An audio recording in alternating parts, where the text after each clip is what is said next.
자, 1부부터 진행해 보도록 하죠. 자, 첫 번째 초대 손님은 바로 노원에서 달려오셨습니다. 신성민 선임 매니저 기다리고 계십니다. 안녕하세요. 안녕하십니까? 요즘 허리가 좀 아프시다고요? 네, 좀 안 좋은 상황이에요. 지금도 보니까 자세가 좀 바르진 않으시네. 약간 이렇게 허리도 꼿꼿하게 세우셔야 돼. 아, 이거 꼿꼿하게 세운 겁니다. 등 대고 있어서 꼿꼿하게 세운 겁니다. 아, 그래요? 건강 잘 챙기시고. 자, 좋습니다. 오늘 아무래도 여러 가지 뉴스 가운데 많은 분들이 궁금해하시는 건 메타 관련 뉴스일 것 같기도 한데요. 일단 시장부터 움직임을 한번 보자면 지난 밤 사이에는 저도 예상은 했습니다만 연준의 의사록 공개가 되게 좀 부정적이었던 것 같아요. 결국 시장은 하락 마감했죠. 네, 하락 마감을 했습니다. 네. 장중에 잠깐 반등을 하기도 했었는데 막판으로 갈수록 낙폭이 다소 커지는 모습이었고요. 물론 이제 폭 자체는 크진 않았습니다. 한 0.2% 수준으로 네. 하락하는 모습 보여줬는데요. 그런데 이제 하락 종목수가 이제 상승 종목수 대비해서 조금 2배 정도 맞는 상황이었고요. 그러다 네. 보니까 장 분위기 전반적으로는 좋지 않았고요. 그리고 특히 이제 반도체가 큰 폭으로 하락을 했는데 필라델피아 반도체 지수 같은 경우에는 이제 2.2% 정도 네네. 하락하는 모습을 보여줬었거든요.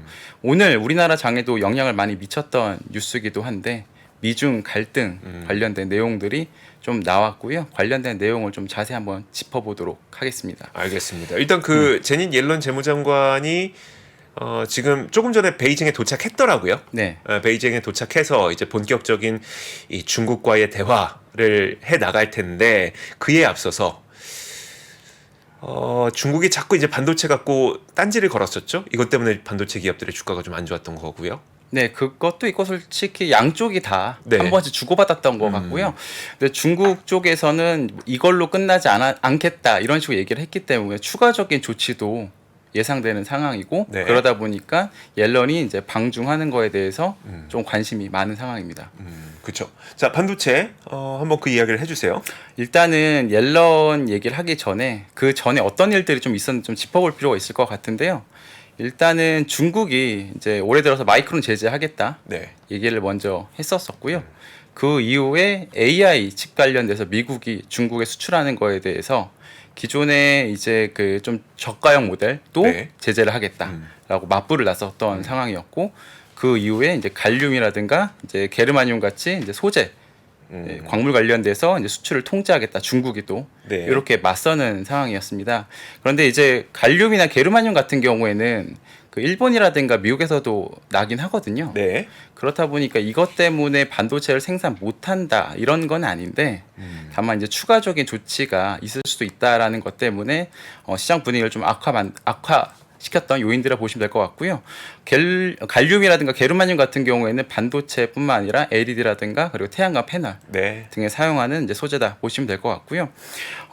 물론 이제 미국하고 일본에서도 생산이 가능한데 생산 단가가 올라가는 그러니까요. 효과가 나올 수 있고요. 네. 그리고 이거 관련돼서는 이제 웰스파고에서 나온 내용을 보게 되면 좀 피해를 입는 업체들이 예상되는 것들을 좀 나열해 줬는데요. 네. NXP 반도체, 코보, 퀄컴, 스카이웍스 등이 좀 부정적이지 않을까라고 이렇게 멘트를 해줬습니다. NXP 반도체가 차량용에 많이 쓰이죠. 맞습니다. 그리고 쿼버랑 퀄컴의 경우에는 통신용 반도체로 많이 쓰이고 네, 맞습니다. 스카이웍스는 잘 모르겠네요. 이쪽도 통신 관련. 이것도 통신이네요. 이런 반도체들이 이 영향을 좀 받을 것 같다고 웰스파고에서 얘기를 해줬군요. 네네. 그런데 이거 관련돼서는 아마도 이제 과거 트럼프 정부 때처럼 악화되지 않을 거라는 전망은 지배적이고요. 그래요? 그 이유는 제가 뒷단에 좀 설명을 좀 추가적으로 좀 드리도록 하겠습니다. 그리고 나서 이제 그 미국 쪽에서도 또 제재가 나옵니다. 중국 기업이 미국 클라우드 서비스를 이용하는 거에 대해서 좀 미국 정부의 허가를 받아야지만 할 수 있다. 네네. 이런 식으로 또 해줬고요. 그러다 보니까 분위기가 점차 악화되는 모습으로 좀 보이긴 했습니다. 그러면 2대2 동률이네요, 지금. 그렇죠. 중국에서 마이크론, 그 다음에 미국에서 AI, 그 다음에 중국에서 히토류, 그 다음에 미국에서 클라우드. 네. 일단 2개씩 했네요. 네, 맞습니다. 그리고 추가적으로 이제 챗 GPT 관련돼서 이제 그 접속자 수가 다소 감소하는 모습을 보여줬었거든요. 네네. 이 부분도 좀 심리적으로 그 차익 실현하고자 하는 욕구를 좀 자극하는 그런 부분들이었다라고 볼 수 있을 것 같습니다. 근데 이 챗 GPT는 지금 실제 실무적으로 사용하시는 분 이야기를 들어보면 네네. 지금 이거를 빼고 일을 할 수가 없는 상황이라고 하거든요. 그래서 네네. 이거가 감소하는 부분들은 너무 많은 사람들이 관심을 가졌기 때문에 좀 기고효과 때문에 내려간 부분이다 이렇게 인식하는 게 맞을 것 같긴 하고요. 네네. 이게 뭐 추세적으로 사라진다든가 네. 이런 부분은 절대 아니다라고 그쵸. 좀 아시면 될 것 같습니다. 네.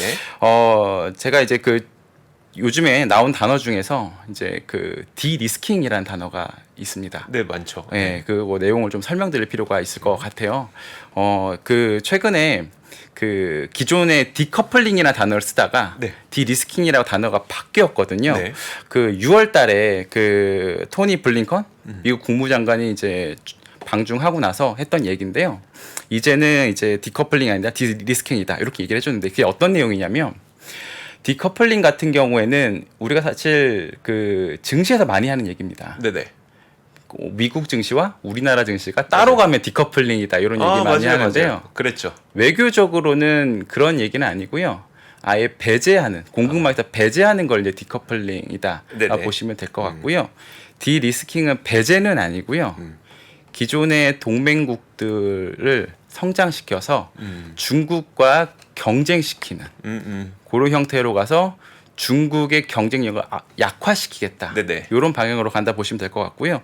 이거는 결국에는 그 어떻게 보면은 그 미국 중심의 이제 공급망을 이제 동맹국과 함께 개편해 나가겠다라는 거라 보실 수 있을 것 같긴 하고요.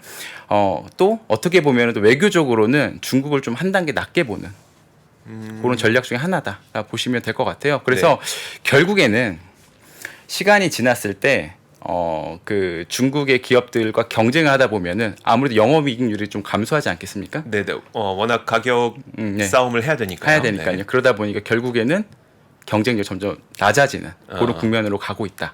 이렇게 이해할 수 있을 것 같아요. 누구의 경쟁력이요? 중국의 경쟁력이요. 중국의 경쟁력이. 네네. 그리고 이제 화면 잠깐 보시게 되시면은요. 네. 최근에 이제 신조어라 볼 수 있을 것 같은데요. 이코노미스트에서 올해 3월에 만든 단어입니다. 네.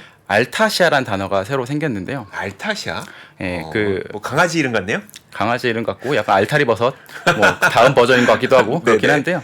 그 알트 그러니까 대체와 아시아를 네. 결합한 용어라고 보시면 될 것 같아요. 중국이란 나라는 굉장히 큰 나라이기 때문에 하나의 나라로 대체하기엔 좀 어렵습니다. 그렇죠. 그러다 보니까 그 알타시아, 그러니까 지금 보이는 화면에 보면 일본이라든가 우리나라라든가 대만 혹은 뭐 인도라든가 이런 나라들로 14개국을 합쳐서 알타시아라 부르고요. 네. 요 국가들을 다 합치게 되면은 인구도 중국보다 많고요. 그리고 그 미국에 수출하는 대미 수출량도 많게 됩니다. 그래서 결국 이 나라들을 키워서 네. 중국에 대항하게끔 하겠다. 라는 이런 전략이라 보시면 될 것 같고요. 기존의 IRA라든가 혹은 공장 이전이라든가 이런 걸 활용해서 이제 진행하고 있는 부분들이다 이해하시면 될 것 같아요. 근데 네네. 이게 여기서 보는 국가들이 상대적으로 중국 대비해서 증시 수익률이 나쁘지 않았거든요. 네네. 물론 이제 어떤 나라는 일부 섹터만 올라가기도 하고 그랬었지만 이런 부분들이 이거 연결돼 있다라 보시면 될 것 같긴 하고요. 해외 투자하실 때 네. 이런 요소들이 있음을 좀 인지하시고 이거과 관련된 부분들에 대해서 좀 관심을 가지시면은 좀 도움되지 않을까라고 생각이 들긴 합니다. 그 관심을 가지면 어떤 식으로 저희가 좀 이걸 응용해 볼 수 있어요? 그 누구나 요즘에 중국의 공급망으로 인해서 네네. 미국이 배제하려다 보니 실제 타격을 입는 한국 기업들과 다른 나라 기업들이 있기 때문에 우리는 인도네시아, 인도, 베트남과 같은 다른 대체처를 찾자. 뭐 중국을 배제하자는 건 아니고 네네. 중국 플러스 그러니까 차이나 플러스 원이라고 우리가 그래서 표현을 하는데 다른 대체처를 찾자는 움직임은 그 많은 분들이 좀 알고 있는 거잖아요. 네네. 근데 이거를 좀 우리가 어떤 식으로 응용할 수 있는 거예요? 예를 들어서 네. 이제 그 IRA 같은 경우에는 중국이 수출을 네. 좀 제한하는 부분들이 있거든요. 근데 그거에 대한 대체되는 섹터들이 다 있습니다. 각각. 네네. 우리나라 2차 전지 어떻게 보면 거기에 수혜를 좀 받았던 부분들인 거고요. 그리고 인도 같은 경우에도 증시 수익률 나쁘지 않은데 물론 이제 최근에 뭐 주가 높다라는 뭐 평가 있기는 있지만 나쁘지 않았는데 그렇다 보니까 만약에 이제 주가가 좀 하락했을 때 좀 관심을 가질 만한 이제 국가 중에 하나다. 이렇게 좀 보시면 될 것 같긴 하고요.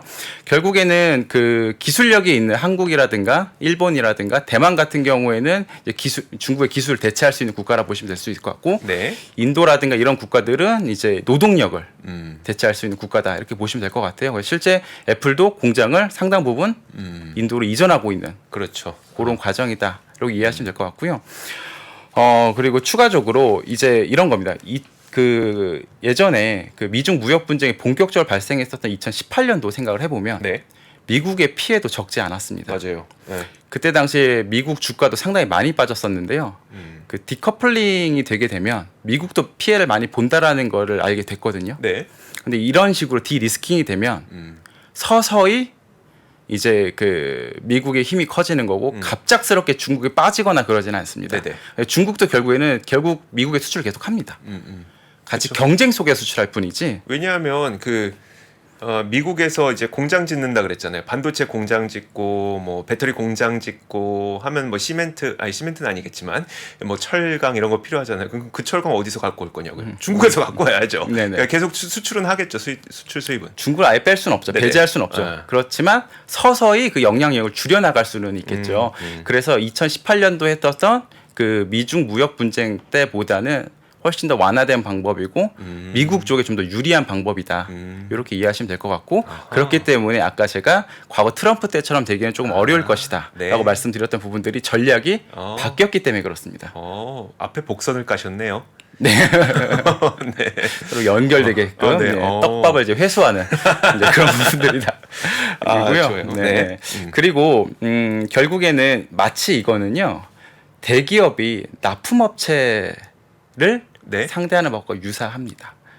처음에 납품업체 하나를 선택하면 네. 그 납품업체가 가격 결정권을 하셔야 갖게 됩니다. 돼요. 이거. 근데 여러 개를 갖게 되면 네. 가격 경쟁을 시킬 수가 있어요. 그렇죠. 그러면은 하나의 납품업체의 영향력이 커지는 걸 막을 수가 네네. 있거든요. 예, 그렇기 때문에 이런 방법과 유사하게 중국을 하나의 납품업체처럼 보는 그런 관점이다라고 이해하시면 될 것 같아요. 알겠습니다. 알겠습니다. 예. 그리고 우리가 모든 기업들이 지금 멀티벤더로 가는 게 네, 멀티벤더로 가는 게 그런 이유죠. 네 맞습니다. 예. 물론 공급망이 한쪽에서 막히게 됐을 때 나머지 한쪽에서 수급을 할 수 있으니까 그 측면도 있지만 무조건 멀티벤더로 가고 있는 이유가 대부분 거기에 있을 것 같아요. 네. 자, 이제 옐런 재무장관이 중국에 갔습니다. 네네. 좀 좋은 결과가 있을까요? 좋은 소식을 좀 들고 올 수 있을까요? 일단 시장에서는 이제 미중 간의 갈등이 더 격화될지 네. 아닐지 향배를 결정하는 게 좀 나오지 않을까라고 기대는 하고 있는데요. 근데 실효성 있는 변화는 사실상 어려울 걸 생각을 하고 있고요. 이거 관련돼서 이제 중국 관영 영자지 글로벌 타임즈에서 네네. 멘트를 한 게 있습니다. 뭐냐면 옐런은 대중국 디커플링 거부와 대중국 고율 관세 인하에 대해서 목소리를 내왔다. 이런 식으로 멘트를 했거든요. 즉 디커플링에 대해서는 반대를 했었던 거고 옐런이 과거에 네. 그 다음에 고율 관세도 반대를 했었다라는 얘기예요. 근데 아까 얘기했던 거랑 결국 연결되는 내용입니다. 네. 디커플링이 아닌 디리스킹이다. 네, 그쵸. 그래서 순차적으로 경쟁 상태로 접어들게 한다라고 보시면 될 것 같습니다. 예. 알겠습니다. 네. 사실 그 옐런 장관이 그 중국을 방문하기 전에 미국에 있는 주미 중국 대사와 또 이야기를 나눴다고 하는데 거기서도 좀 솔직하고 건설적인 이야기를 했다라고 했기 때문에 옐런 장관이 중국에 가서 디리스킹에 대한 강조를 좀 많이 하지 않겠느냐라는 이야기들이 좀 나오고 있더라고요. 네, 맞습니다. 알겠습니다. 자, 이제 매크론은 얼추 저희가 많이 본 것 같으니까 자, 진짜 전 세계의 관심사. 우리나라에서는 별로 관심 없는 것 같아요. 그렇지 않아요? 뉴스가 많지는 않습니다. 그러니까 우리나라에서는 미국 주식 직접 투자하시는 분 아니면은 이 뉴스에 관심을 별로 안 가지시는 것 같은데 스레드가 1,000만 명의 가입자를 기록을 했어요. 네. 일단 그 메타 플랫폼즈라는 기업 자체가 네, 작년에 너무 가슴 아팠습니다. 그렇죠. 주가가 하락할 때도 제일 먼저 거의 하락하기 시작해서요. 하락폭도 상당히 컸었고요. 이유도 많았죠. 예, 이유도 많았고요. 그거 관련돼서 경쟁력을 좀 상실한 게 아니냐, 비즈니스적으로 약점 노출한 게 아니냐라는 얘기도 많이 있었고요. 그러다 보니까 시장의 관심이 조금 덜 했던 것 같고 네. 그 덜할 와중에 주가가 스물스물 올라가더니만 올해 160%가 넘게 올라가는 그러니까 그런 모습을 보여주세요. 그러니까요. 네. 네, 그래서 그 스레드도 중요하긴 한데 네. 그 앞서서 이게 160% 넘게 올랐다라는 건 스레드 하나로 설명할 그건 수는 아니죠. 없거든요. 네네. 그래서 앞에 어떤 부분들 때문에 주가가 이렇게 많이 상승할 수 있던지 한번 설명을 잠깐 조금 드리려고 하는데요. 이왕 얘기 듣는 김에 네. 저희가 그거 그럼 메타 얼마나 올라왔는지 한번 보여드릴까요? 제가 화면에 켜놨거든요. 혹시 화면 한번 열어주시면 되게 많이 올랐어요. 진짜 이게 어느 정도입니까? 지금 보니까 거의 작년 저점이 얼마? 작년 저점이 거의 $80 수준이었었거든요. 근데 이게 지금 $290예요. $290. 지금 1년도 안 됐는데 80몇 달러에서 지금 $290 갔으니까 와, 분명히 이게 스레드의 이유만은 아닐 건 분명할 것 같아요. 도대체 뭐 때문에 그런 거예요? 이제 그 과거에 떨어졌던 이유를 하나씩 되짚어 보면은 네. 왜 올랐는지 설명이 좀 되는데요. 떨어졌던 이유를 하나씩 좀 설명을 한번 해볼게요. 네. 지금 네 번째 페이지를 잠깐 보시면은요. 이런 겁니다. 그 애플 같은 경우에는 그 기존의 그 앱 트래킹 정책이 있었었는데요. 네. 그게 어떤 거냐면 예를 들어서 우리가 인스타그램이라든가 페이스북을 들어가면 거기서 광고가 있을 거 아닙니까? 네네. 광고를 터치합니다. 그럼 다른 앱으로 이동이 되겠죠. 그럼 그 앱 정보가 당연히 메타 플랫폼, 그 당시에 페이스북이었죠. 그렇죠. 페이스북 정보가 넘어갑니다. 네. 그러면 페이스북 같은 경우에는 이 광고로 인해서 이 사람이 클릭했다라는 걸 알게 돼요. 네네. 그럼 그 정보가 광고주한테 넘어갑니다. 그렇죠. 그럼 광고주는 내가 광고 비용을 얼마 지불했을 때 얼마나 성과가 나오는지 바로 알 수가 있고요. 이런 부분들이 그 메타 플랫폼즈가 그 광고 단가를 딴 회사보다 네네. 더 높게 받을 수 있었던 비결이거든요. 그쵸. 높은 영업이익률 유지할 수 있었던 비결이에요. 왜냐하면 눈에 보이니까요. 네. 광고 성과가. 그러니까요. 그리고 광고 성과가 굉장히 직접적이고 타겟팅도 분명하고 타겟팅도 상대적으로 좀 쉬웠어요. 네. 왜냐하면 그 월간 그 가입자 수가 거의 30억 명이니까 네네. 굉장히 큰 플랫폼이고 단일 플랫폼으로서 굉장히 가장 큰 또 플랫폼이다 이렇게 볼 수가 있거든요. 그러니까 제가 단적인 예를 한번 드려드리면 네네. 제가 그 예전에 페이스북 쓸 때는 갑자기 이제 탈모약이 자꾸 위에 광고가 뜨는 거예요. 근데 제가 진짜 고민이 있었거든요.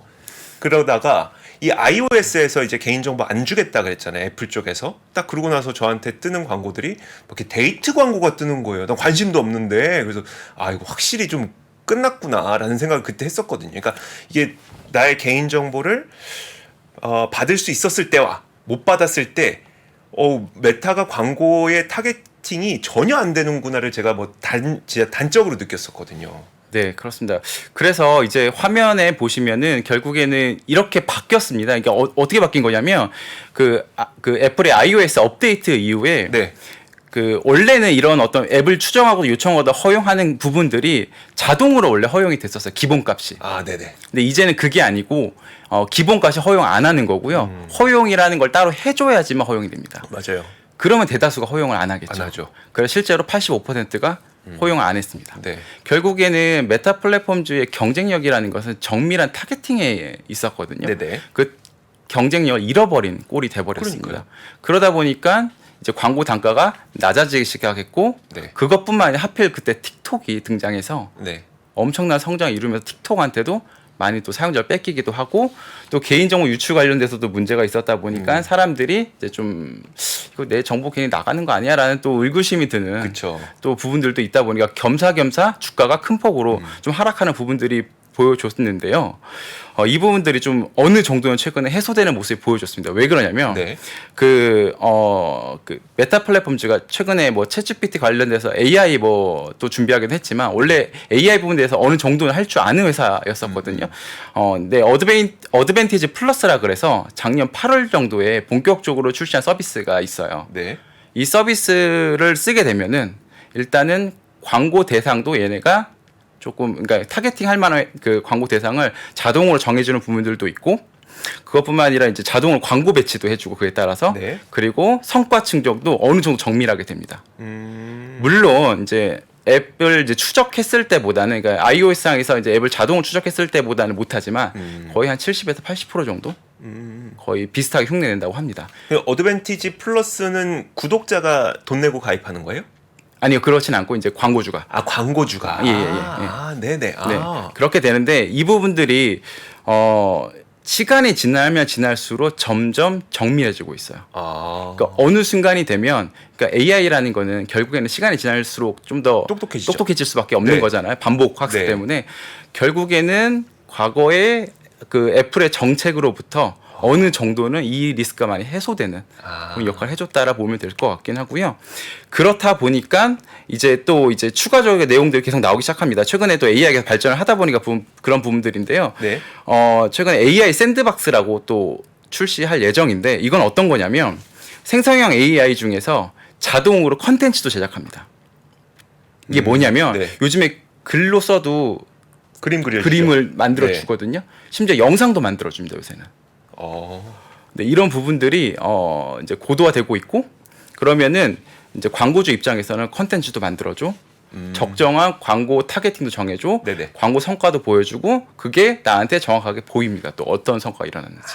그러면 광고주 입장에서 좀 편안하죠. 네네. 광고하는데 조금 가시적이고. 네. 그러다 보니까 광고 단가도 최근에 다시 반등하는 형상들 나와주고 있고요. 네. 그래서 영업이익률이 좀 상승을 좀 하는데요. 그래서 지금 한 6페이지 잠깐만 보시게 되시면은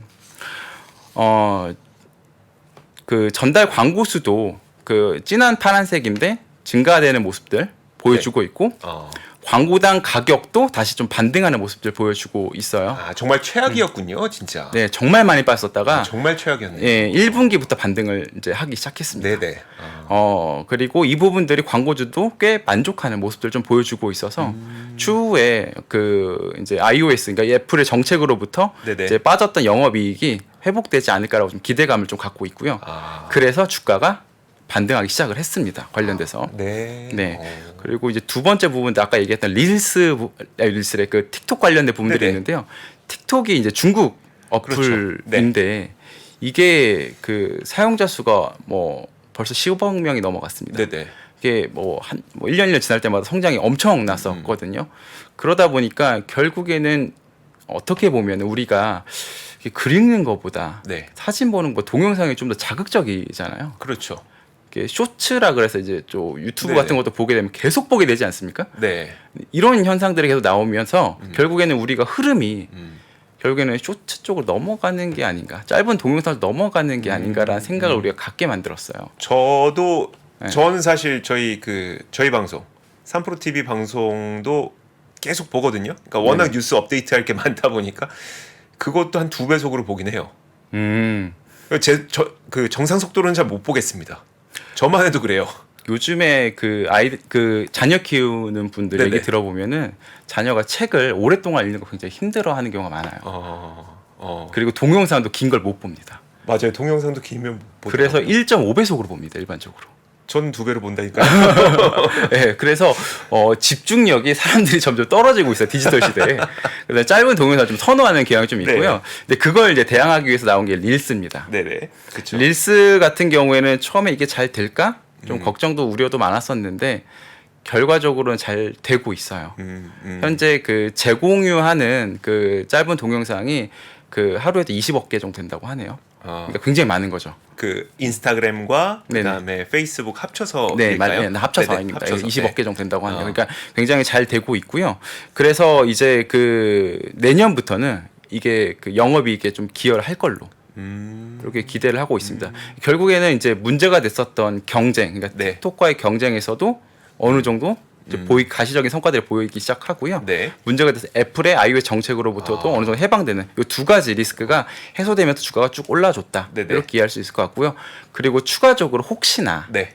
틱톡이 네. 미국과 유럽에서 제재를 받는다면 네. 조금 더 효과가 있겠지만 이거는 아니, 조금 이거는 어려울 것 같긴 해요. 그거 몇 년 전부터 나왔던 얘기예요. 예, 요거는 조금 상황상 좀 어려울 것 같긴 합니다. 왜냐하면 사용자 수가 워낙 많기 때문에 네네. 이거 가지고 제재하기는 조금 쉽지 않을 것 같긴 한데 어쨌든 그거 관련된 뉴스가 나오면 주가가 좀 오르긴 하더라고요. 네네. 네, 그렇게 보시면 될 것 같긴 하고요.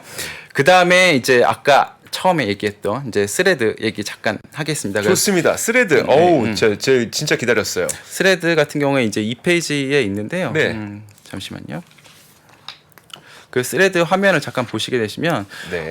그 기존의 그 트위터랑 똑같습니다. 화면이 참고로. 진짜 똑같네요. 네, 아예 똑같습니다. 그래서 기능도 심지어 거의 똑같은데요. 뭐 좋아요, 댓글, 재게시, 공유 이 네 가지 버튼으로 되어 있는 부분도 똑같고 예. 그 다음에 뭐 한 번에 뭐 500자 정도 최대 텍스트를 네. 올릴 수 있고 최당 5분 길이의 사진 및 영상이 공유 가능하다라는 부분들도 거의 동일합니다. 그런데 뭐가 다르냐면은 네. 인스타그램과 연동되는 부분들이 다릅니다. 아, 네네. 인스타그램 계정으로 이제 스레드를 사용을 할 수가 있는데 네. 그러면 기존의 그 팔로워 목록이 그대로 따라옵니다. 아, 스레드예요? 예. 아, 그래야죠. 스레드에서 다시 모으기는 너무 너무 힘들잖아요. 힘들죠. 그쵸. 아니, 내가 100만 구독자면 근데 나한테 100만 팔로워 있으면 네. 데려와야죠. 그래서 이제 트위터를 충분히 대체할 수 있을 거라고 생각을 하는데요. 네. 특히 트위터 같은 경우 문제가 됐었던 부분들이 있습니다. 그 네. 세 번째 페이지 잠깐 보시면은 블루 체크라는 이제 그 제도가 있는데요. 이게 네네. 어떤 거냐면 가짜 계정하고 그 유명인 사칭을 방지하기 위한 제도예요. 그래서 네네. 이렇게 파란색으로 이렇게 표시되어 있는 게 이제 블루 체크이거든요. 네. 그래서 이제 그 앨런 머스크라고 적혀 있지만 가짜 앨런 머스크가 얼마나 많겠어요. 네, 저도 만들 수 있어요. 예, 만들 수 있기 때문에 그런데 그걸 진짜 가짜를 판별하기 위해서 이렇게 블루 체크를 해놨는데 이거를 유료화 시키려고 했어요. 월 $8 정도 내면. 네네. 그런데 그거 관련돼서 굉장히 반발이 심했습니다. 특히 이제 언론사들의 반발이 굉장히 심했는데 네. 뉴욕 타임즈, LA 타임즈, AP통, CNN 같은 경우에는 뭐 사용하지 않겠다. 트위터를 사용하지 않겠다라고 네. 얘기를 했거든요. 그러다 보니까 기존의 이게 불만들이 결국에는 지금의 새로 나온 이제 스레드로 그 고객들이 이동하는 그런 형태로 나오지 않을까라고 생각을 하고 있고요. 우리가 트위터가 뭐 오래돼서 이게 뭐 얼마나 되게 사용자 수가 할 수 있는데 그래도 3.5억 명이나 사용하고 있습니다. 네. 상당히 많은 숫자이기 때문에 이 부분도 이제 성장을 추가적으로 할 수 있는 알파 요인이다. 이렇게 볼 수 있을 것 같습니다. 네. 그리고 마지막으로는 이제 그 구조 조정을 굉장히 좀 심하게 했죠. 메타 그쵸. 플랫폼주가 네네. 그 인력을 상당히 많이 아니, 근데 감축을. 트위터도 못지않게 많이 했잖아요. 근데 뭐 그냥 메일 보내갖고 바로 당일에 자르고 막 이랬다던데. 맞습니다. 네. 그 영업이익률 올리기 위해서 그렇게 했던 예. 거고 앨런 머스크가 주식에 대해서 굉장히 잘하는 사람이라 저는 생각을 해요. 네네. 어떻게 주가를 올릴 수 있는지 좀 잘 알고 있거든요. 그래서 그런 부분을 행동했다 생각하고 메타 플랜도 마찬가지입니다. 굉장히 많은 사람들 감원을 했어요. 네. 뭐 10,000명씩 계속 감원을 하고 맞아요. 지금 작년 말 기준으로 해서 8.6만 명 정도 지금 근무를 하고 있는데 계속 줄어서 이제 그 올해 2분기가 되면 한 6.7만 명 정도로 일하지 않을까, 네. 한 20% 넘게 감소하지 않을까 이렇게 생각을 하고 있고요. 더불어서 그러다 보니까 영업이익률이 그 내년 정도 되면은 거의 제자리 찾지 않을까, 과거수는 돌아가지 않을까 그렇게 생각을 하고 있어요. 결국에는 인력을 20% 넘게 감축을 했고 네. 그러면서 그 광고 단가를 다시 올리고 있고 이 두 개가 맞물리면서 영업이익률 매년 이렇게 상승하는 그런 형태로 가지 않을까라고 현재 추정을 하고 있는 그런 상황이라 보실 수 있을 것 같아요. 알겠습니다. 네. 글로벌 온라인 광고 시장의 2위 사업자. 1위가 이제 구글이고 알파벳이고 2위 사업자가 이제 메타인데 사실 저는 그래서 그 광고를 어떻게 해결하고 있는데라는 게 제일 궁금했었거든요. 근데 말씀하셨던 것처럼 인공지능을 통해서 광고 단가가 올라오는 거, 그러니까 물론 아직도 안 좋은 상황이긴 하더라고요. 근데 1분기 동안 올라온 걸 보여주시니까 아, 이게 해결되고 있는 모습이구나. 그래서 이걸 미리 알았던 미국에 있는 수많은 투자자들은 미리 들어갔구나. 난 몰랐지만 되게 아쉽지만 이런 생각이 좀 들었습니다. 알고 네. 계셨어요? 알고 있었죠. 예. 미리 말 좀 해주지. 그걸 또 지금 와서 말씀해 주시는 거. 제 이슈 있는 것만 설명하고 뭐 하루에 설명할 수 있는 게 한 종목 정도밖에 안 그쵸, 되기 때문에 그쵸. 한계가 있습니다. 알겠습니다. 저는 그리고 스레드가 인스타그램의 팔로워를 그대로 모셔올 수 있다는 것도 이게 연동된다는 게 이런 좋은 점이 있구나라는 게 좀 느껴졌습니다. 괜히 7시간 만에 1,000만 명이 가입을 한 게 아니네요. 자, 미국에서 그리고 뭐 우리나라에선 관심 없었지만 미국에서 그렇게 뜨거운 관심이 있었던 이 스레드가 드디어 지난 밤 사이에 공개가 됐고 그와 관련된 자세한 이야기를 저희 신성민 선임 매니저가 아주 재미있게 풀어주셨습니다. 고맙습니다. 감사합니다. 시간이 흘러도 변하지 않는 여러 가지 원칙과 사고 체계는 존재하거든요. 대가들의 사고 체계, 투자 기법이 아니라 생각의 방법. 그런 거를 분해를 해서 재구성을 해서 하나의 어떤 틀로 조합을 하는 과정이 필요한 것 같다. 라쿤 자산운용 홍진채 대표의 거인의 어깨에 19년간 초과 수익을 달성한 그가 어떻게 주식 대가들의 투자법을 활용했는지 이 책에서 최초로 공개합니다. 대가들의 검증된 투자법을 여러분의 눈으로 직접 확인하시죠.